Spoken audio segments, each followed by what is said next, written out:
Hello everyone. Today I would like to discuss with you on the topic of infant nutrition.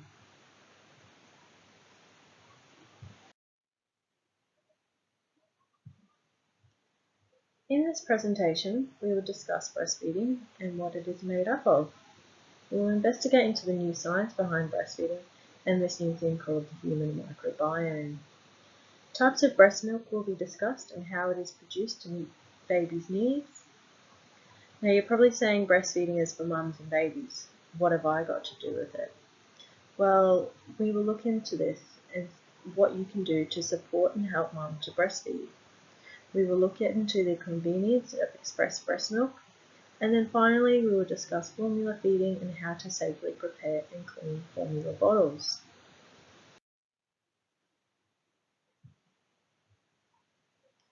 Breast milk is the most natural type of substance that is perfectly tailored to every infant's nutritional needs for growth and development. The World Health Organization recommends for infants to be exclusively breastfed for the first 6 months of life. Exclusive breastfeeding means that the infant only receives breast milk as the sole source of nutrition. No other food, drink, or water is to be given. From 6 months, complementary foods should be introduced into the diet, but still continuing to breastfeed right up until 2 years of age is also recommended.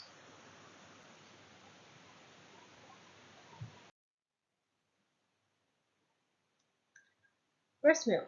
What is it? Well, breast milk is an amazing fluid that changes characteristics and composition over the course of the mother's lactation to cater for the infant's every nutritional need. The composition of breast milk can vary between feeds and mothers. This means that every breast feed that an infant receives can be made up of different levels of nutrients, which means no feed is the exact same as the previous one. The composition of breast milk is predominantly made up of water and macronutrients, such as fats, lactose, and proteins. The levels of these macronutrients vary depending on the stage of the mother's lactation.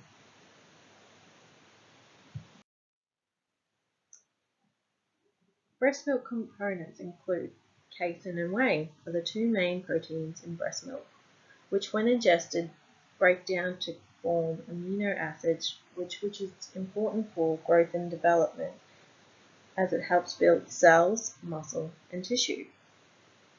Whey proteins can prevent and destroy the spread of potentially harmful bacteria and protects the mucosal surface of the infant's gut, which helps to digest breast milk. The most important composition of breast milk is fats. This is because it supports the development of the central nervous system and is the main source of the infant's energy. Fatty acids in breast milk are important for the infant's growth, regulation, immune and inflammatory responses, vision, and cognitive and motor development. Breast milk is also rich in vitamins, minerals, and enzymes which is important for the healthy growth and development of an infant as well as building the immune system and response.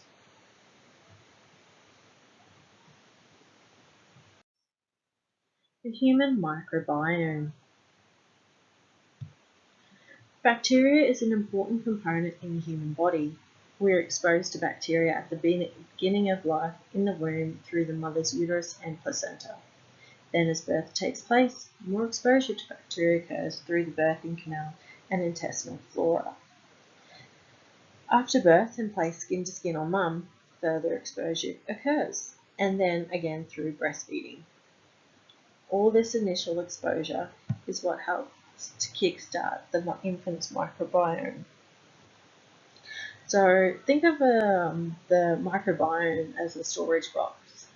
This storage box being the human body and brain, and which when exposed to the bacteria, the body responds to it by storing the information to recognize and build immunity, or to use it to protect the infant from other harmful bacteria.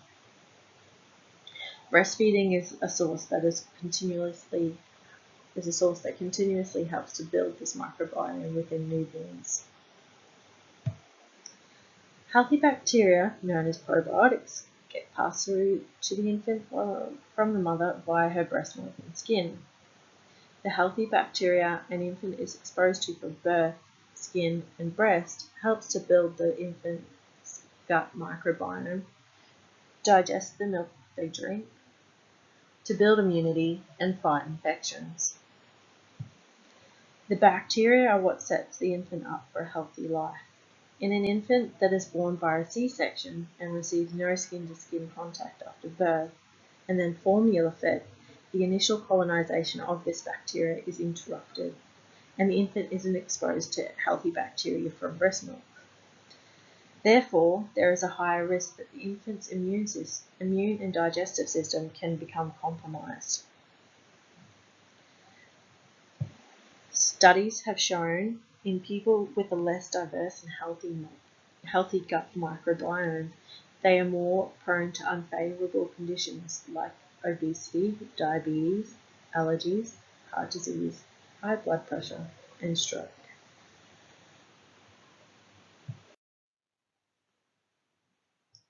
So I've just added that just to keep you interested. I hope you like that. How breast milk changes to suit baby's needs. So the first lot of breast milk that comes in is known as colostrum. It is commonly called liquid gold because of its yellow golden colour, as you can see in the picture just here. It is small in quantity but rich in nutrients, growth factors and immunological bodies. After a few days, the milk comes in and is relatively big in quantity, which is known as transitional milk. This is to support the needs of the rapidly growing and developing baby. You can see in the picture that it is lighter in colour and approximately 500 ml is produced each day. Or, the more the baby feeds, the more milk that will be produced. After 2 weeks post-delivery of baby, the milk becomes mature, and as you can see again, it is even lighter in colour. And more quantity is produced between 500 ml to 1 litre a day, although still high in everything that is needed to support the growth and development of the baby.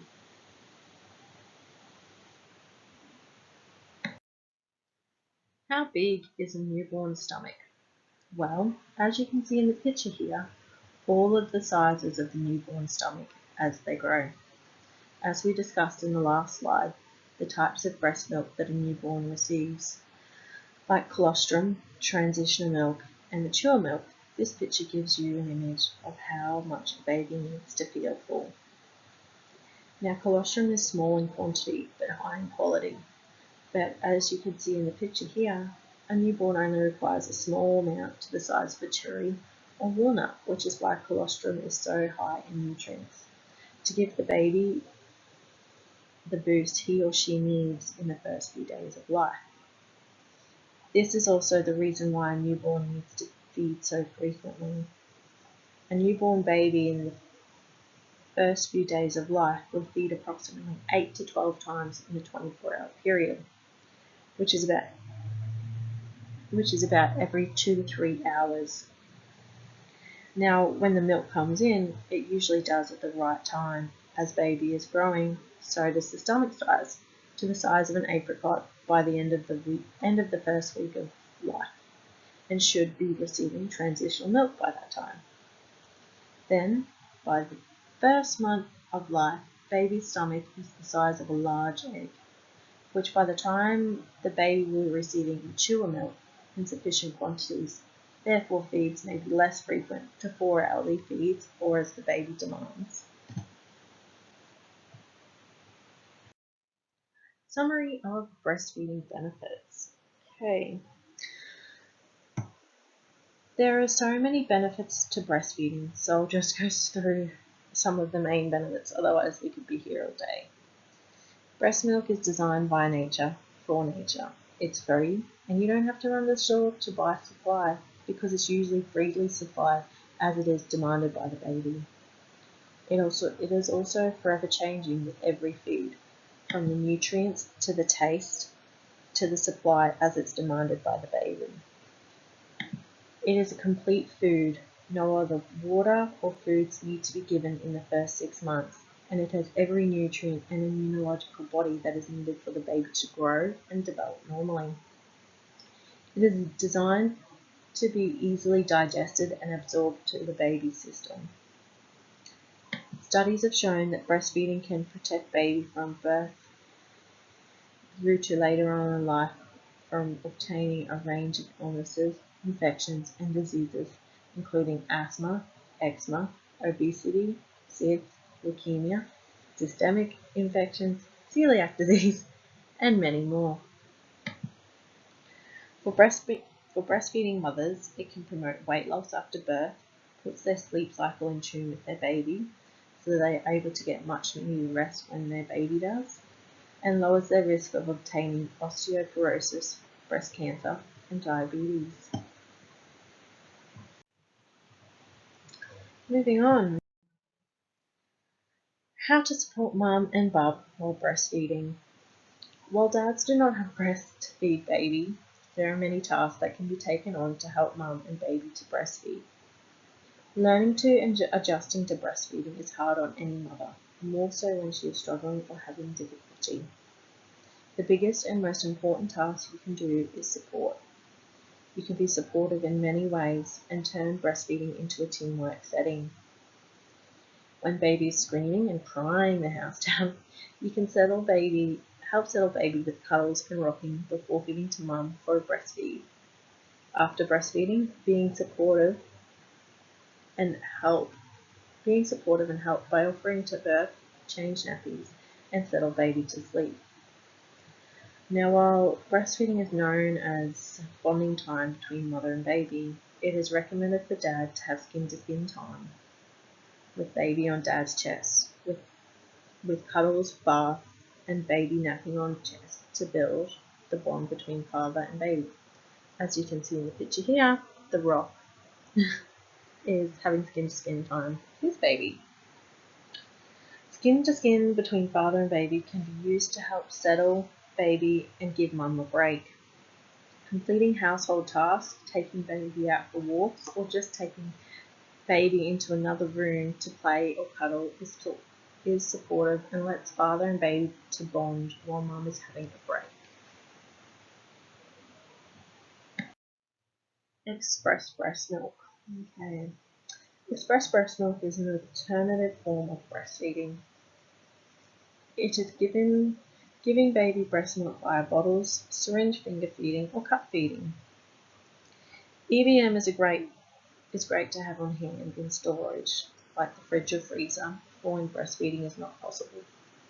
If the mother is returning to work, going out for the day, or just having trouble breastfeeding, having EVM on hand allows you to feed baby when needed or to top up baby if the breastfeed was unsuccessful. EVM can be obtained by the mother hand expressing or using a breast pump.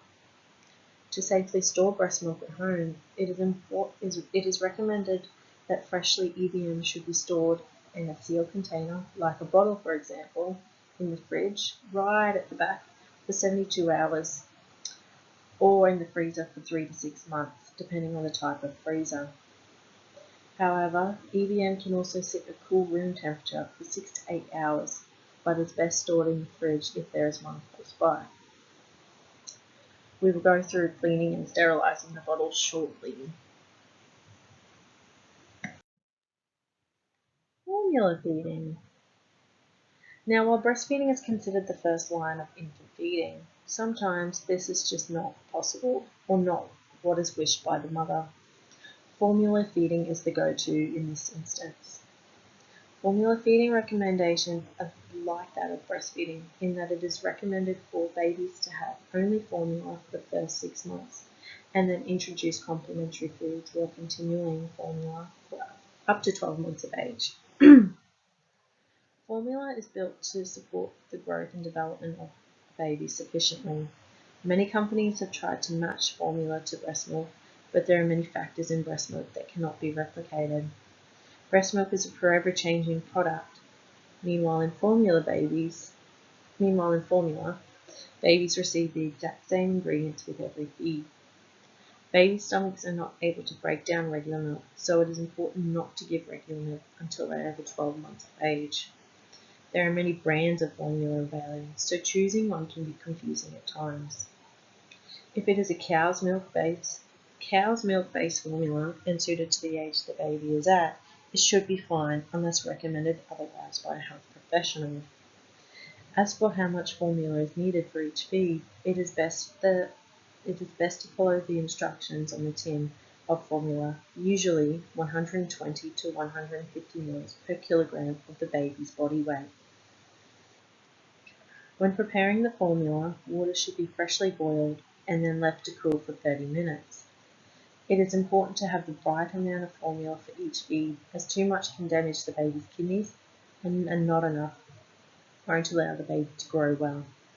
Once the formula is made up, it is important to check the temperature before feeding by dropping a few drops onto the wrist, and it should feel just warm.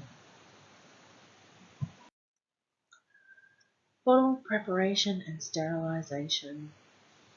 When making formula bottles or using bottles for EBM, it is important that they are safely cleaned and prepared, as the bacteria that grows in stale milk or unsterilised bottles can be very harmful to the baby, as the immune system is not that strong. Before starting, wash your hands with soap and water and dry them after with a clean towel. If bottles are being constantly reused, they need to be checked for cracked or broken teats, as bacteria like to live in these areas. And if any damage is found, they need to be thrown away.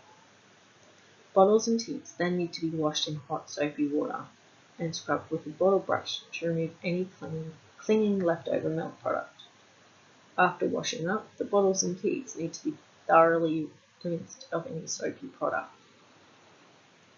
When clean, the bottles and teats then need to be sterilised.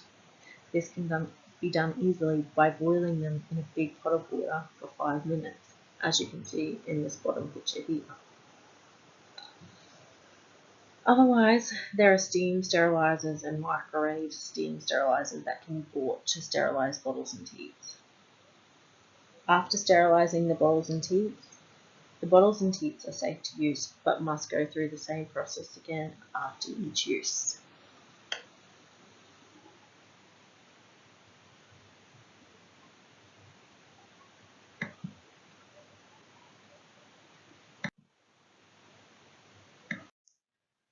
Points to remember. So breastfeeding is classed as the gold standard for infant nutrition. When breastfeeding is not possible, formula feeding is warranted. There are many health benefits for both mum and baby with breastfeeding. This is due to the many complex components and ingredients in breast milk that cannot be artificially matched to make formula that beats it. Breastfeeding is the natural way of infant feeding and gives them a head start in life and promotes good health for the rest of their lives. Mothers or parents should feel supported in their choice to breastfeed by helping where possible to relieve stress and difficulties. In the case of formula feeding, it is important to know how to safely prepare, store, and sterilise bottles in order to keep baby healthy and safe from infections. So I'd just like to thank you for listening. I hope you enjoyed it.